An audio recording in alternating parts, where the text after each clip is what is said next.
Reward yourself for all the hard work and the hours and the time and the grind, because us as business owners, it's just us a lot of times, and we have to be rewarded for the sacrifice that we actually put in to be able to serve our clients on a high level.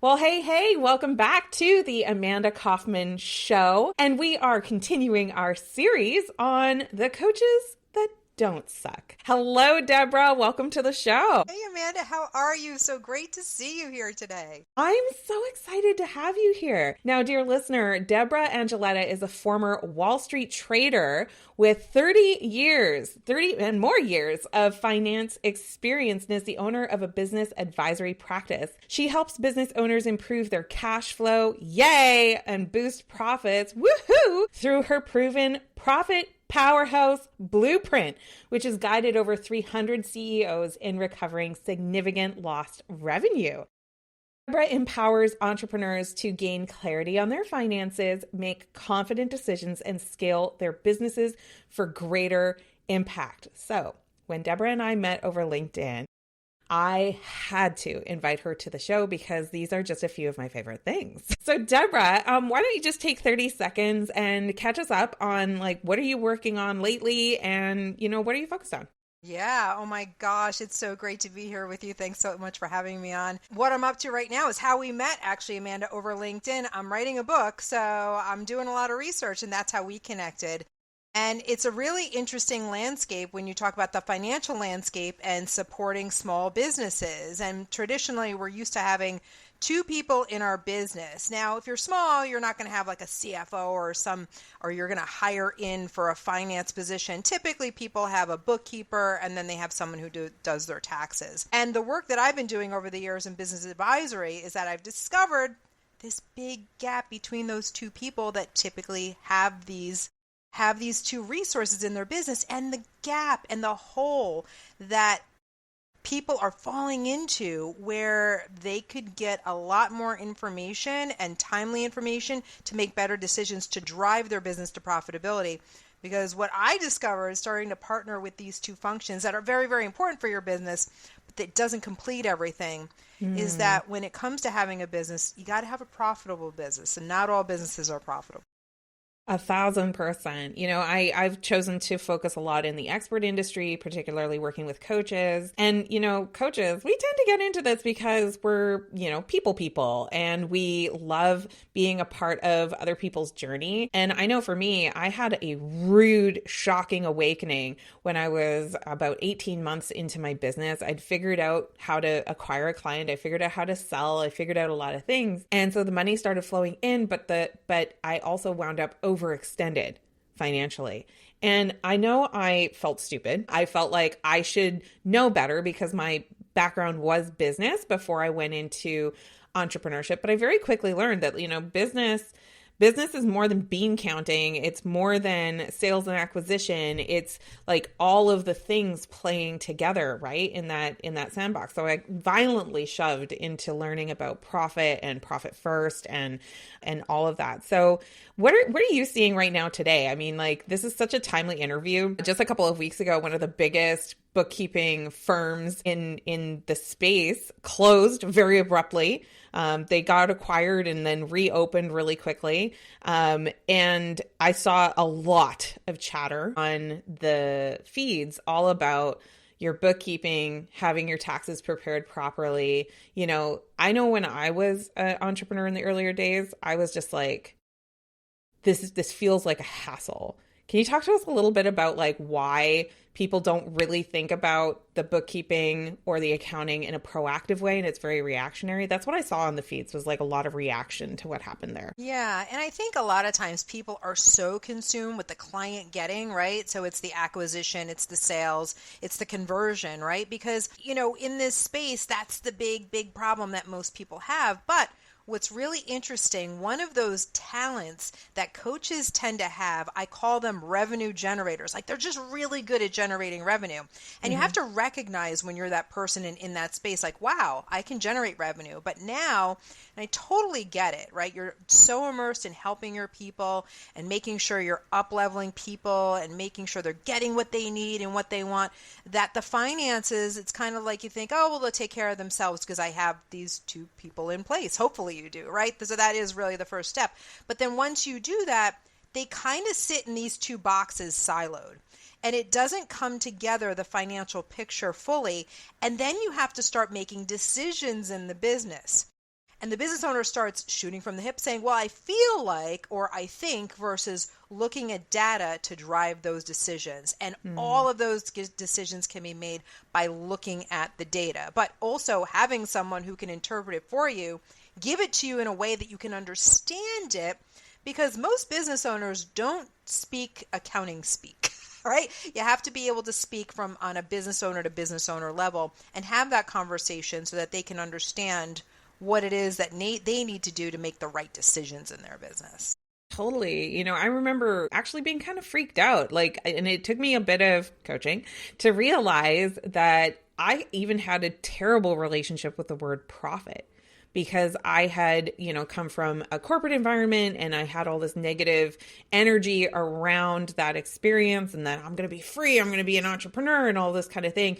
And when I realized that profit's the problem, I was like, I felt guilty, but I also felt really conflicted. I think a lot of coaches don't charge what they should be charging for their services, for example, or they're not recognizing the true cost of the strategy that they've chosen for client acquisition or their marketing and all of those kinds of things. And it's pretty easy to find yourself behind that 8-ball with the cash flying everywhere and not necessarily having a good idea of the picture. And I remember kind of getting slapped upside the head of realizing profit is just really kind of your savings in your business. And I had no energy around the word savings.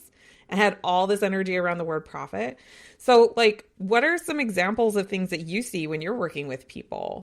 Yeah, so those are some great points that you make. And when it comes to making these decisions and even raising your prices where people have that hesitation to do so, it's because we're coming from that place of it just doesn't feel right. But if you have someone that can actually show you if you're spending $1 and getting 50 cents back, now you have a data-driven decision that actually makes you kind of upset. And so when you get to that point, then you're like, oh, now it makes sense why I can't stay at this level. I do have to charge at this level or else I'm not even covering my costs. And to tell you the truth, to be in business, right, you want to be generating a profit. And it's important on so many levels. It's important for yourself. First of all, reward yourself for all the hard work and the hours and the time and the grind, right? Because us as business owners, right, it's just us a lot of times, and we have to be rewarded for the sacrifice, right? The sacrifice that we actually put in to be able to serve our clients on a high level. We absolutely use profits to reward ourselves in giving us the right level of pay for ourselves, but then also that extra money that we can actually use to do other things in our life, right? Which are maybe support your favorite causes, right? It doesn't have to be all about the corporate greed profits, right? Because I know some people have that connotation in their mind. It's not about that at all. It's being able to take your dollars and serve on a higher level and contribute to the areas in your life where you can make a bigger impact. So I think that's the bigger part of the story, and that if you can start stepping into that just makes you feel so much more. That's so good. That's so good. So when you sit down with a client and you're looking at their P&L and, the decisions you made, I've heard the mistake of just letting your feelings rule all of your decisions. I feel this, I feel that, and you're not backing up the feelings with data. What else do you see? I'm just being nosy here. If you have any examples of what are some common things that that business owners and particularly coaches and experts tend to overlook that you help them to get on the right foot with? Yeah. So one of the big things is that revenue solves all problems. Now, it can solve a lot of problems. Yep. Right? But a lot of people think, all right, if I just bring in more revenue, it's going to right the ship on the finances. But this funny little thing happens is actually called Parkinson's law, right? It's got nothing to do with the disease, but Parkinson's law, right, is that we wind up consuming a resource to the level of its availability.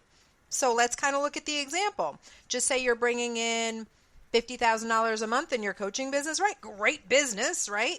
But if $50,000 a month is going out, you don't have a profitable business, right? So if you think that, okay, if we get it to 75, it's going to solve everything. But once again, Parkinson's law creeps in and says, all right, now we've got more money, that's going up. But guess what? Now expenses tend to increase in tandem with the revenue, and it happens all of the time. And that's one of the biggest things that I see.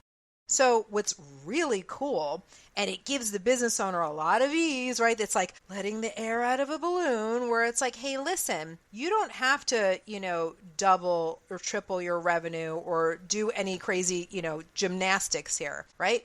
All we have to do is make sure we look at everything with a keen eye, with profits in mind. And I actually just put together a case study on this. I had someone who had a $50,000 business, and all we did was increase the revenue by about 16 or 17,000, and we turned our profit into a 50% profit in the business. So revenue is only a small piece of it, but that's where everybody goes first.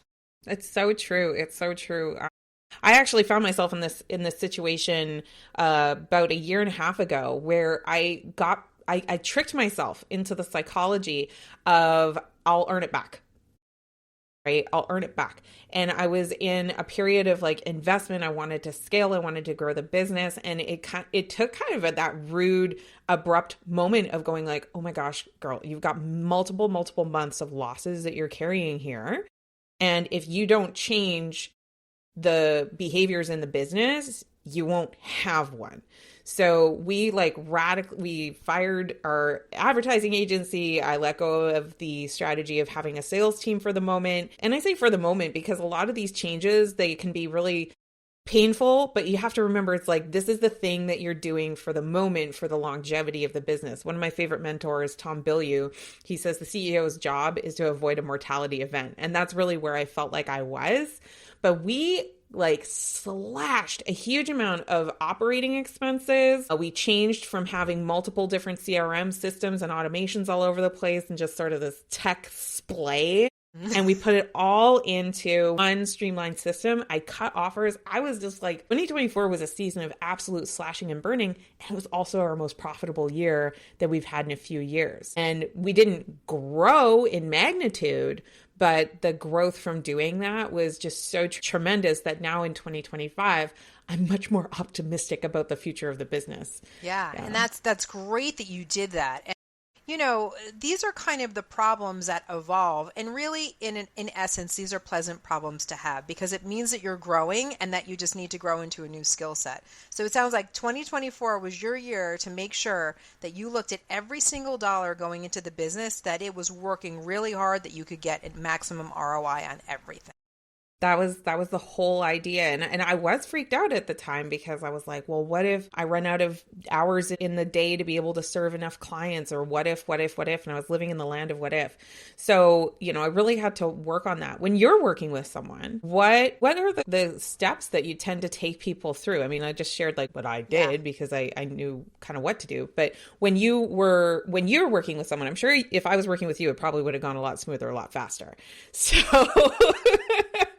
what are your key main steps that you take people through? Yeah. So, I mean, it really revolves around everything. What is it that the business owner wants and what's important at the time? Like, what's the number one problem that if we solve together would create the biggest impact? And for a lot of people, they say cash flow. Like, my money's up, my money's down, my money's up, my money's down. And so one of the big things that I do is I'll go in the background, I'll look at the numbers in the background, because a lot of times business owners, they tell me, I'm not a numbers person, and I get overwhelmed. And so it's a matter of being able to make sure that you're working with the person on the level that they want to be engaging on the numbers, right? And what's nice about being in between of like the accountant and the tax preparer is that I'm able to speak to the business owner from this level, right? From business owner to business owner, kind of translate all the accounting stuff into, something that if I was a fourth grader or a 10-year-old that, I could understand it, right? And I think that the accounting speak and all of that that level is up here. And it just, if you can kind of dial it down and make sure you're just looking at it through the lens of something, making it really, really simple. I mean, I could get into the complexities, but that's really what it comes down to, is synthesizing everything and just having a conversation with the business owner on what do you think that one thing that we can work on to solve that would really move everything else. And like I said, it's typically cash flow. And so you have to remember, tell you a little story here about what used to happen back in the day. Now, you can see that I've had a very, very long career. So now you know how old I am, or about how old I am. So I am going to tell you a story about back in the day. When I first started out in business, I actually partnered up with another gentleman, and we had a high net worth financial planning practice. And what was really interesting about what happened back then is that we didn't have the technology like today. So, using credit cards and having all of these subscriptions and things like that really wasn't the thing that we really spent our money on. But I'll kind of tell you how it worked. Business worked back then. This is probably late 80s, early 90s. And so in that business, we had an office manager. And here's how business ran back then, is that you would go ahead and have all of your money come into the business. So it all comes in to your operating account. You got to see your money, right? And yes, bills would come in, but they would come through snail mail, right? So you would get your bills in the mail. So you'd have all your bills. The office manager would take them. And then there was no credit cards, right? So you were working on a total cash basis, very different from now, right? And so checks would be written and have to be mailed out. And so where this story goes is that how the office manager operated is that they had the whole month where they would collect checks, deposit the checks, look at the money in the account, right? Yes, there was payroll, so there was always money for payroll. But what they did, the one key thing that they did, is that they had control over their expenses. So what do you think the office manager did? She took all of those bills from the month, she waited till the last day of the month, right? Wrote those checks, sent them out. How does that differ from today? My gosh, it is chaos. Chaos. So this is where business has changed and become complex. But if we use that story to just have the base of how a business can operate and really wrangle cash flow, the idea is hang on to your money for as long as possible. And there are so many ways to do that in this tech age where, there's people going in your pockets at all different times of the month. And that's what really screws up business owners. They can't put their finger on the pulse of where their money is or the inflows and outflows. So I use that story because it's a great example to say, hey, how do we kind of replicate that? How do we get back to that? Because that was total control and it worked, right? Totally. One of the little, I remember things in Manda-isms, just like little catchphrases. And the big one that came out of 2024 was, Amanda, never spend the same dollar or the same minute twice.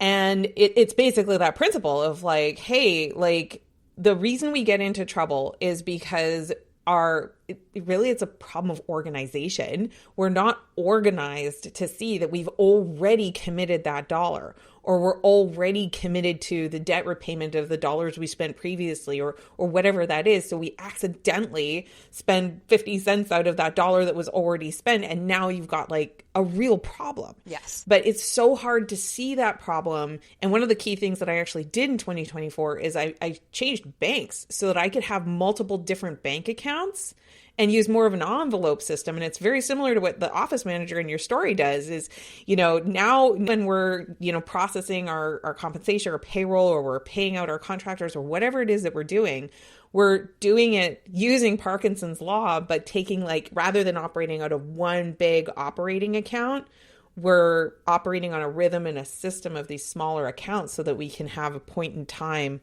of the money and avoid spending the same dollar twice. Which is fantastic because not every dollar, like you said, that goes in the operating account is available to spend. You got to carve off your big areas. That's typically the owner's compensation. You got to pay yourself, right? Profits. And then you got to take care of the IRS. You got to keep the IRS happy. Yep. So carve that off. And then what's left is you make decisions on. And that is the profit first way. So good going, Amanda. Good going. Awesome. Deborah, I'm so curious. Thank you. So, hey, you know what? That's what she said. She said that we rocked. So there you go. So Deborah, I love how you break things down so simply. I was thinking as you were telling the story of the office manager about how when I started my business, even though I'm very tech savvy, I've been using a computer since I was 3 years old, MS-DOS. So now whoever's listening to this can age date me. But I've been using computers and very proficient with computers for a really long time. But I found that overwhelm to be just insane. And so when I started my business, I actually was operating from a clipboard to manage my relationships and to make sure I was doing the appropriate follow through. So sometimes, taking a less technological view of things can actually help you resolve that overwhelm and that getting frozen by so many things flying around all at once. Yeah, I love that so much. Oh my gosh. I mean, respect on that, because don't forget, it's how we learn too. And if you take the technology out of it and you get back to, tactile, right? So I always have this. I'm always taking notes on my client calls, even though I have my note taker. It's one of those things where you put pen to paper. It's kind of like, writing it on your brain. So you're learning it and absorbing it and it's becoming part of you. But technology has taken that piece out. And that is why we miss so many things, like you were saying, and people spend $1 twice. So that's a great practice. I love it. I love it. Deborah, I'm sure people want to follow you. What's the best way to do that? Oh, great. They can find me over on LinkedIn. I'm very active over there on LinkedIn, so it's always great. And that's how we met. So always up for a message and for connecting. Love it. Awesome. Well, listener, we'll make sure to have Deborah's information below so that you can reference that in the show notes. And, Deborah really brought it today. So do make sure you subscribe so you don't miss another interview just like this one. And also leave us a review. 5 stars, please. Deborah worked really, really hard. But seriously, leave an honest review of the Amanda Kaufman Show so that other people can decide whether they're going to listen to us or something else when they're out for their daily walk. And we'll be back with another episode shortly. Thanks for joining us.